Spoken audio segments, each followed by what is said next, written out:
Malaikat Jibril usul ka Gusti Allah, ya Rabb, aya dua sosok manusia nu aneh, nu hiji ibadah di guha anu luar biasa, nu hiji pemabok, tetapi aya perbedaan pandangan. Ya Allah ya Rabb, nu mana nu sebenarnya nu istimewa menurut anjeun ya Rabb?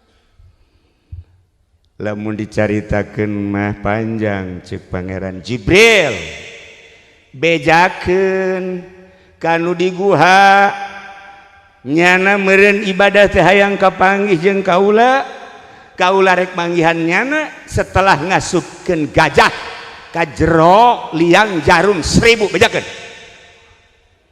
Bejakeun kanu mabok, janjana ge ngomongna ka aing bae sanajan mabok ge teu salat ge nyana ngomong Allah mah teleb, sial tah nu mabok. Bejakeun aing nu agung, kula nu agung rek manggihan setelah 1000 gajah diasupkeun ka liang jarum. Sampaikan.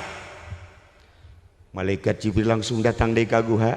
Ki, kula ibadah hayang kapanggih jeung Allah, hayang mi'raj.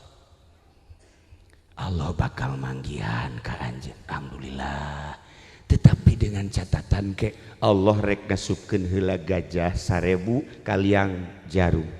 Oh, tama bahasa bahwa Allah moal datang berarti ka aing geus aing mah ibadah geus endek geusan ku ari mah aing dek ka kota dek mabok ku ari mah. Dibalik Haji Jamal teh modelna. Coba datang ka nu mabok. Cek. Allah bakal manggihan ka aceng. Sebab aceng ngomongna embung dibantuan ku makhluk hiji bae Allah, bisa teu bisa ka Allah. Allah bakal manggihan iraha deuk manggihanana ke lamun Allah geus ngasupkeun gajah 1000 ka liang jarum. Mantap cek nyana. Allah man teu kudu ngasupkeun ka liang jarum 1000, iraha bae ge eueuh sekat antara kula jeung Allah, Allah jeung kula, iraha bae barang penting jeung sabaraha bae deh bohong tawa bahaka sakitu mah. Ya Allah ya Rabb ngalayang ka luhur langit.